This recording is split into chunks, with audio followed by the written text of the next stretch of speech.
अस्सलाम वालेकुम नाजरीन। मैं हूं आपका मेजबान रजा तकवी। आप देख रहे हैं हमारे यूट्यूब चैनल कस्टम न्यूज़ पे हॉटलाइन। आज हम बैरून मुल्क से गाड़ियों की दरामद और इसके क्लियरेंस के तरीक़ेकार पर गुफ्तगू करेंगे। बैरून मुल्क पाकिस्तानी गाड़ियां दरामद करना चाहते हैं, लेकिन मालूमात के फुकदान की वजह से इनको गाड़ियां क्लियरेंस करने में मुश्किलात का सामना पड़ता है। इस पर गुफ्तगू करने के लिए हमने दावत दी है बैरून मुल्क मुकीम पाकिस्तानी शर्जील जमाल को। अस्सलाम वालेकुम शर्जील जमाल। वालेकुम सलाम रजा साहब। शर्जील साहब, ये बताइए कि बैरून मुल्क पाकिस्तानी अपनी रिकंडीशन जो गाड़ियां दरामद करते हैं उसका क्या तरीक़ेकार है, उसको किस तरीके से दरामद करते करें और यहाँ पे किस तरीके से क्लियर करें।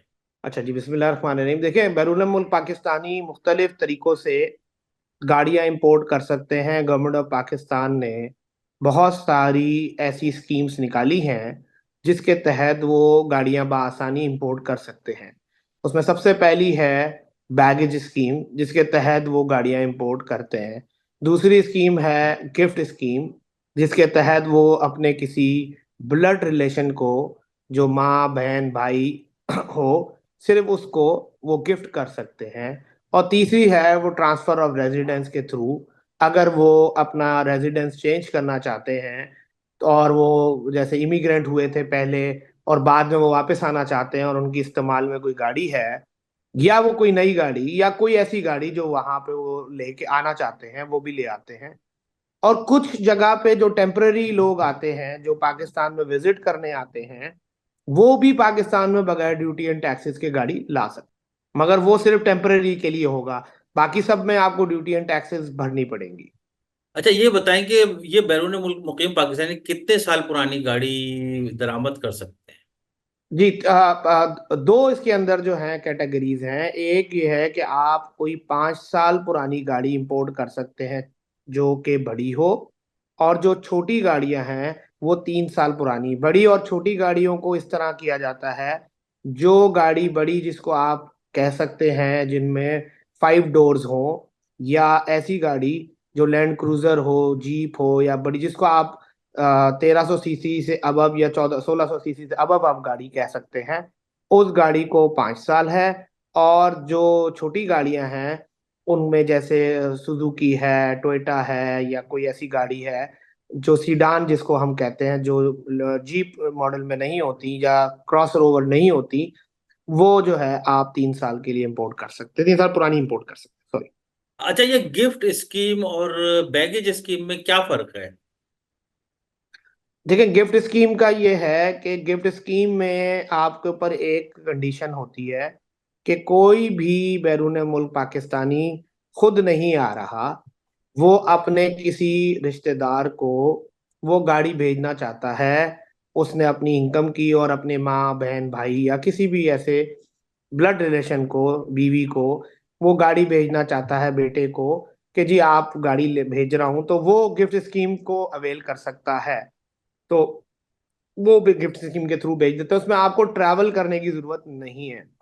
और जो बैगेज है, उसमें आप, जाहिर सी बात है, बैगेज का मतलब यही है कि आप कोई चीज अपने साथ लेके आ रहे हैं और फिर वो अपने इस्तेमाल में आप कर रहे हैं, और फिर आप उसकी ड्यूटी या टैक्सेस या जो भी कस्टम का प्रोसेस है वो आप कंप्लीट कर रहे हैं। अच्छा, ये गाड़ी बुक करने के लिए जरूरी है कि जिस मुल्क में पाकिस्तानी मुकीम है उसी जगह से इंपोर्ट करे या किसी दूसरे मुल्क से भी कर सकता है। नहीं, ये असल में कहीं पे भी नहीं लिखा कि आप जहां ओरिजिन से आ रहे हैं उसी ओरिजिन की गाड़ी या उसी ओरिजिन से ही गाड़ी ला सकते हैं। आप किसी और ओरिजिन से भी गाड़ी ले सकते हैं। मेरी जाती राय में इसको चेंज होना चाहिए, मगर नहीं हुआ। मगर मेरी जाती राय है कि उसी ओरिजिन से आनी चाहिए, मगर हकीकतन कानून में ऐसी कोई कदाहन नहीं है कि आप उसी जगह से मंगाएं। अच्छा, जैसे कोई सऊदी अरब में रहता है तो जापान से गाड़ी मंगा सकता है। जी जी, मंगा रहे हैं, हजारों लोग मंगा रहे हैं। अच्छा, इन दरामद की जाने वाली गाड़ियों पर किन किन दस्तावेजात की जरूरत पड़ती है, ये थोड़ा सा हमारे नाज़रीन को बताएंगे, क्योंकि लोग बहुत ज्यादा परेशान होते हैं कि हमें कौन कौन से दस्तावेजात चाहिए और यहाँ पे गाड़ी मंगा लेते हैं और फिर बाद में परेशान होते हैं वो। तो हमारे नाज़रीन को ये पता चलेगा तो वो उनको एक इससे फायदा भी पहुंचेगा। देखें, बड़ा तफसीलन जवाब देना पड़ जाएगा इस पे, मगर चले कोशिश करता हूँ जितनी मेरी नॉलेज है उसके मुताबिक दूं। देखिए, गाड़ी इंपोर्ट करने के लिए सबसे पहले आपके पास एक बीएल होना चाहिए। जो आप गाड़ी बुक करते हैं उसकी रजिस्ट्रेशन होनी चाहिए, किस नाम पे वो रजिस्ट्रेशन है, कहाँ से आपने खरीदी है, उसकी एक इनवॉइस होगी, उसके रजिस्ट्रेशन के पेपर होंगे। अगर रजिस्टर्ड नहीं होगी तो उसका डीलरशिप का कोई लेटर होगा जिससे पता चल रहा होगा कि आप ही उसके ओनर हैं या आपने ही उसको बोनाफाइड खरीदा है। एक तो आपको ये साबित करना होगा। दूसरा, उसकी रजिस्ट्रेशन के अलावा उसकी एक्सपोर्ट सर्टिफिकेशन, उसकी रजिस्ट्रेशन, उसकी डॉक्यूमेंटेशन, जो जो चीज़ें रिक्वायरमेंट है गाड़ी के लिए, वो आपने सारी देनी है। फिर उसके अलावा आपने जब ये कागजात बना के पाकिस्तान भेजेंगे तो पाकिस्तान में आप उसी अकाउंट से, अच्छा यानी अच्छा, आप पैसे। शर्जील ये बताइएगा, ये बैगेज स्कीम के लिए है या गिफ्ट स्कीम के लिए भी? देखें, गिफ्ट स्कीम के लिए ये मैं आपको अभी बता रहा हूँ, बैगेज स्कीम के लिए भी सिमिलर यही डॉक्यूमेंट है, मगर मैं पहले जरा बैगेज सॉरी गिफ्ट बता दूं। आपने ये सारे डॉक्यूमेंट्स बना के जब भेजेंगे तो, और ड्यूटी एंड टैक्सेस के भी जो आपके रेशो होगा, जो जो अमाउंट होगी, वो आपके फॉरेन अकाउंट से ट्रांसफर होगी। उसके बाद आपकी duty and taxes Pakistan custom में एक्सेप्ट होगी कि जी आपने जो पैसे भेजे थे उसकी ड्यूटी एंड टैक्सेस भी जो है वो फॉरेन रेमिटेंस के तौर पे आपके पास आए और फिर आप ड्यूटी भरें। अच्छा, हालांकि मैं इस चीज आप के ये कह रहे बिल्कुल हैं कि खिलाफ हूँ। पैसे भेजे, पैसे किसी ब्लड रिलेटेड को भेजे जाएंगे या किसी दूसरे को भी भेजे जा सकते हैं? नहीं, जो इम्पोर्टर है उसी के अकाउंट में, जिसने बैगेज लेके आया है। वैसे बैगेज तो वो खुद ही लेके आता है ना, ब्लड रिलेशन में तो गिफ्ट में तो वो अपने भाई के ही अकाउंट में पैसे डालेगा ना, खुद तो वो आया नहीं है, उसका तो बैंक अकाउंट होगा ही नहीं। तो वो जो ब्लड रिलेशन है वो अपने जो ब्लड रिलेटेड रिश्तेदार है उसके अकाउंट में पैसे जमा कराएगा। अच्छा, ये तो हो गई गिफ्ट स्कीम। बैगेज में क्या क्या जरूरत पड़ती है? अच्छा, बैगेज में ये है कि बैगेज में भी ये है, उन्होंने सारे डॉक्यूमेंट्स तो वही हैं जो डॉक्यूमेंट्स मैंने आपको बताए हैं। जो डॉक्यूमेंट्स मैंने आपको बताया वही डॉक्यूमेंट्स की जरूरत है, मजीद अच्छा, एक इसको डॉक्यूमेंट जो। दोबारा से तरतीब से आप बता देंगे कि हमारे नाजरीन को दोबारा से पता चल जाए कि हमने क्या बात की है अच्छा डॉक्यूमेंट देखिए, के मैं हवाले से। दोबारा से बता देता हूँ। एक स्कीम है बैगेज, एक स्कीम है गिफ्ट स्कीम। मैं अभी गिफ्ट स्कीम के बारे में बताऊँ। गिफ्ट स्कीम में ये है कि आप ऐसे ही गाड़ी नहीं भेज सकते। जब आप गाड़ी भेजेंगे तो उसकी ओनरशिप के डॉक्यूमेंट, जो आपको यहाँ से जहाँ से भी आप रह रहे हैं, जिस ओरिजिन से भी है, उसके डॉक्यूमेंट्स आपने प्रोवाइड करने हैं कस्टम को at the time of clearance. वो डॉक्यूमेंट्स क्या है? डॉक्यूमेंट ये है कि आपके नाम पे वो रजिस्टर्ड होनी चाहिए, या आपने उसको बोनाफाइड इंपोर्ट या किसी डीलर से खरीदी है तो उसके खरीद और फरोख्त के डॉक्यूमेंट्स प्रॉपर होने चाहिए। उसकी एक्सपोर्ट डॉक्यूमेंट आपको चाहिए। उसके बाद आप वो गाड़ी अपने किसी रिश्तेदार को बेचते हैं, उसके नाम पे बीएल वगैरह सारी इंफॉर्मेशन होनी चाहिए। जब आप उसको बेच देंगे तो उसके बाद उसकी जो ड्यूटी एंड टैक्सेस जो भी बनती होगी, 100 रुपए 1000 रुपए जो भी बनती है, अच्छा, वो अभी। ये कैसे पता चलेगा कि वो गिफ्ट भेजा है? तो इसमें वो जो जिसने भेजा है उसके पासपोर्ट की कॉपी की जरूरत पड़ेगी या किसी और अटेस्टेड डॉक्यूमेंट्स की जरूरत पड़ेगी? इस हवाले से कुछ देखें, अगर बताइए। आपने अपने नाम पे भेजा है तो आपके पासपोर्ट की कॉपी होगी, और जो पाकिस्तान में रिसीवर कर रहा होगा उसका शनाख्ती कार्ड होगा, उसका नंबर होगा, उसका पासपोर्ट होगा। तो वो आप दोनों इंफॉर्मेशन उस बीएल पे डालेंगे, अपनी भी और जो भेजने वाला जो लेने वाला है उसकी भी। वो दोनों इंफॉर्मेशन आपने वहां पे देनी है। उसके बाद आप उस जो जहां पे भी आप हैं वहां से वो पैसे ट्रांसफर करेंगे अपने भाई या बहन या माँ या बीवी किसी के भी अकाउंट में। वो अपने अकाउंट में शो करेगा कि ये पैसे मुझे एबीसी, जिसने भी ये गाड़ी भेजी है, जो मेरे वाइफ, जो मेरी मतलब वाइफ है, मेरी मेरी माँ है, जिसने भी भेजी है, उसका आप पूरा प्रूफ दिखाएंगे। उसके बाद आपकी कस्टम से रिलीज होगी आपकी गाड़ी। और बैगेज बैगेज में कौन कौन से दस्तावेजात की जरूरत पड़ती है?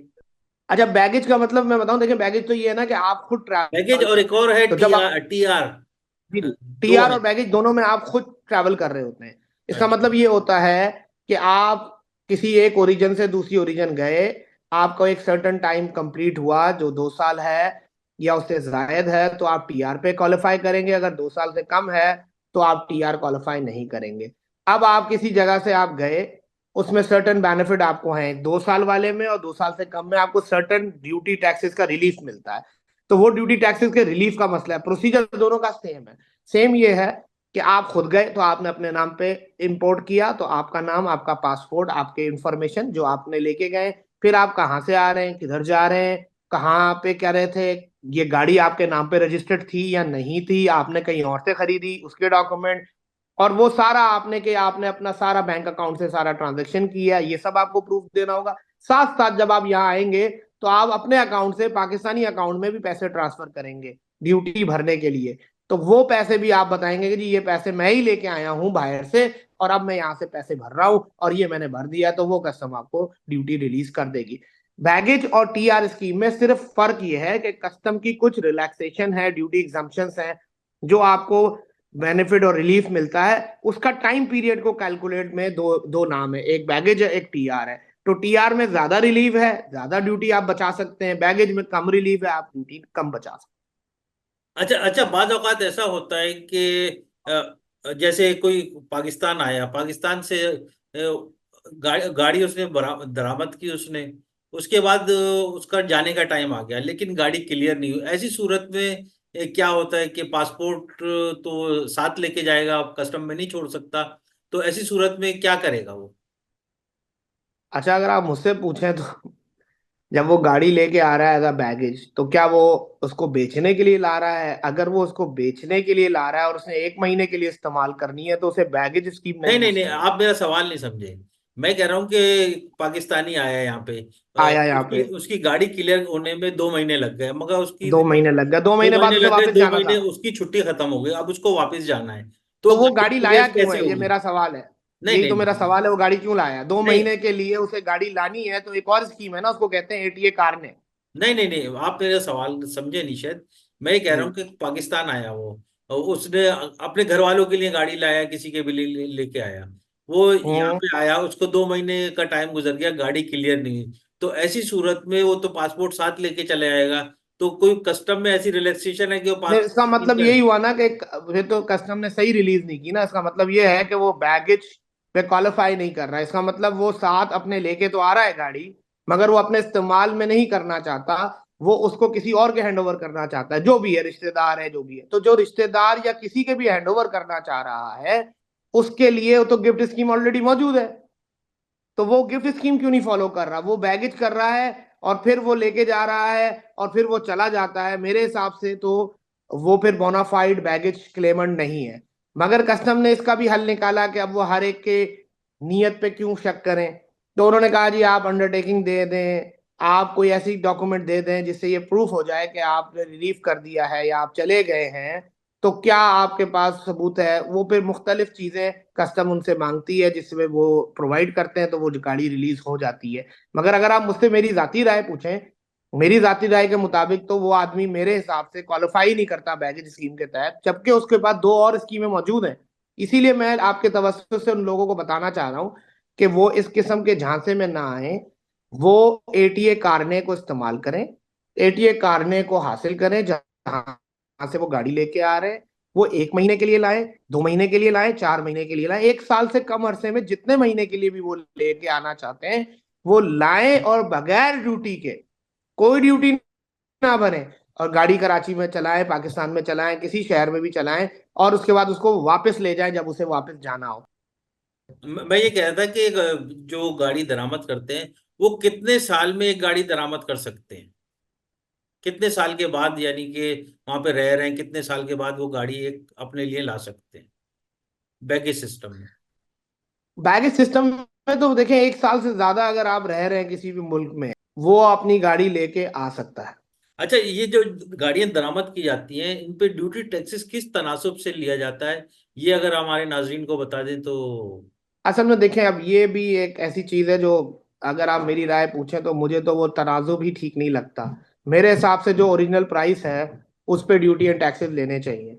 मगर हमारे यहाँ तो हर चीज का जो है ना, कस्टम में एक नया रूल निकाल दिया जाता है। अब वो क्या फैसिलिटेट करने के लिए निकाला जाता है, क्या वजह होती है, इसको इन्होंने ना पर सीसी वैल्यू ड्यूटी फिक्स की हुई है कि जी हर सीसी की 800 सीसी की ड्यूटी इतनी है, 600 सीसी की इतनी है, 1200 सीसी की इतनी है, 1800 सीसी की इतनी है।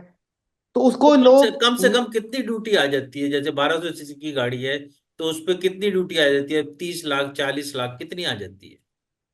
अब देखें, अब उन्होंने तो एक फॉर्म बनाया हुआ है, वो फॉर्म आप शेयर कर दीजिएगा अपनी स्क्रीन पे, मैं आपको भिजवा देता हूँ। उसमें ड्यूटी एंड टैक्सेस का जिक्र है, 800 सीसी इस तरह बाय हार्ट मुझे याद नहीं है, मगर आज से जैसे मिसाल के तौर पे 16 लाख भी आ जाती है, 18 लाख भी आ जाती है, 14 लाख भी आ जाती है, डिपेंड करता है रेट ऑफ एक्सचेंज से। अब पाकिस्तान में मसला ये है कि डॉलर का जो रेट ऑफ एक्सचेंज है वो इतना डेफर कर जाता है कभी कभी, कि उसकी वजह से जो है वो प्राइस में डिफरेंस आ जाता है वैल्यू ड्यूटी को पाक रुपीस में कन्वर्ट करने के अच्छा, लिए। ये गाड़ियां सिर्फ 3 साल पुरानी लाई जा सकती हैं या इससे कम भी, यानी 2 साल पुरानी भी लाई जा जी जी, सकती? ला आप नई भी गाड़ी ला सकते हैं, कोई मना नहीं है आपको। अच्छा अच्छा अच्छा अच्छा। आप नई भी गाड़ी ला सकते हैं, एक दिन पुरानी गाड़ी भी ला सकते हैं, मगर 3 साल से ज्यादा पुरानी ना 3 साल से ज्यादा पुराने ना। अच्छा, ये तो बात हो गई दरामदी दस्तावेजात की। अब जो कस्टम में दस्तावेजात चाहिए होते हैं क्लियरेंस के लिए, वो कौन कौन से दस्तावेजात हैं जो कस्टम में चाहिए होते हैं क्लियरेंस के लिए? कस्टम में आपको बैंक से एक लेटर चाहिए, जो बाकी डॉक्यूमेंट मैंने आपको पहले बताया, मैं दोबारा बता देता हूँ। बीएल है, इनवॉइस है, एक्सपोर्ट रजिस्ट्रेशन है, पेमेंट स्लिप है आपकी, जो आपने पाकिस्तान पैसे भेजे बैंक के थ्रू, चैनल के थ्रू। उसके अलावा आपने जो है ये बताया कि गाड़ी आपके नाम पे ही रजिस्टर्ड थी, या आपने किसी से सही खरीदी है, जो भी आपने ओरिजिन पे खरीदी या नहीं खरीदी। उसके अलावा जो एक डॉक्यूमेंट है वो बैंक से एक सर्टिफिकेट आपको चाहिए होता है, जिसमें ये होता है, आप ये बताते हैं कि ये जो फॉरेन रेमिटेंस आई है, ये मेरे रिश्तेदार जो भी है जिन्होंने मुझे भेजी है, या मैंने खुद ने अपने अकाउंट से, अपने अमेरिका के अकाउंट से या सऊदीया के अकाउंट से पैसे पाकिस्तान भेजे, तो वो एक सर्टिफिकेट बैंक इशू करता है। वो सर्टिफिकेट आप बैंक को देते हैं और वो बैंक वो उस सर्टिफिकेट सर्टिफिकेट का के, क्या नाम होता है, क्या कहते हैं उस सर्टिफिकेट को जो बैंक इशू करता है? तो उस सर्टिफिकेट को जो बैंक है वो वहां पे लैंग्वेज में पीआरसी कहते हैं, तो वो पीआरसी आप सर्टिफिकेट देते हैं और वो आप फिर दे देते हैं। आखिर में अपने नाज़रीन को आप क्या मशवरा देंगे कि वो किस तरीके की गाड़ी मंगाएं और क्या सही तरीकेकार है? देखिए, मेरा मशवरा ये है कि जब भी आप कोई भी इंपोर्ट या किसी भी कार्गो को क्रॉस बॉर्डर कराएं, क्रॉस बॉर्डर का मतलब ये है, चाहे आप बैगेज अपने हाथ में लेके जाएं, चाहे आप कंटेनर बुक करा के लेके जाएं, तो उस मुल्क की रिक्वायरमेंट को जरूर पढ़ लीजिए। अब आप पाकिस्तान से भी जब आप जाते हैं, मैं मिसाल देता हूं, कनाडा में पाकिस्तान से old and use matters band है। पाकिस्तान से नहीं बल्कि पूरी दुनिया से बैंड है। अब होता क्या है, लोग अपना फर्नीचर लेके जाते हैं, उसमें ओल्ड एंड यूज मैट्रेस ले जाते हैं। उसकी वजह से उनको 15-15 हज़ार डॉलर जो है वो पैसे भरने पड़ जाते हैं, 15-16 हज़ार रुपए आपके जाती ज्यादा खर्च हो जाते हैं और आपको नुकसान हो जाता है। तो इसका हल ये है कि जब भी आप बैगेज, कोई भी बैगेज, सिर्फ गाड़ी नहीं, कोई सा भी बैगेज आप लेके जाएं, उस मुल्क की रिक्वायरमेंट के मुताबिक अपनी चीजों को तरतीब करें और अपने कंटेनर को उसी तरह, या अपने साथ उसी तरह की चीजें लेके जाएं। जैसे मैं मिसाल दूं, कनाडा में और अमेरिका और सऊदी अरब दोनों की मिसाल दे देता हूं आपको। कनाडा में आप कुक फूड नहीं ले जा सकते, यानी जो आप कराची में जैसे हलीम मिलता है, कराची हलीम, आप उसे नहीं लेके आ सकते, चाहे वो बना हुआ हो। रॉ मीट तो आप लेके आ ही नहीं सकते, मगर अगर बना हुआ खाना हो तो आप नहीं ले, मगर आप यूएस में ले जा सकते। फर्क है दोनों मुल्कों के। तो ऐसा नहीं है कि अगर आप यूएस में ले जा सकते हैं तो आप कनाडा में भी ले जा सकते हैं। इसी तरह सऊदी अरब में आपको फूड ले जा सकते हैं, मगर स्पाइसेस ले जाने में आपको दिक्कत है, आपको प्रॉब्लम है। आप उसको समझ के लेके जाएं, ऐसे मत लेके जाएं कि आप वो ले जाएंगे और वो आपको रिलीज कर देंगे। तो बहुत सारी चीजें हैं जो आपको समझनी होती है उस मुल्क की रिक्वायरमेंट के मुताबिक।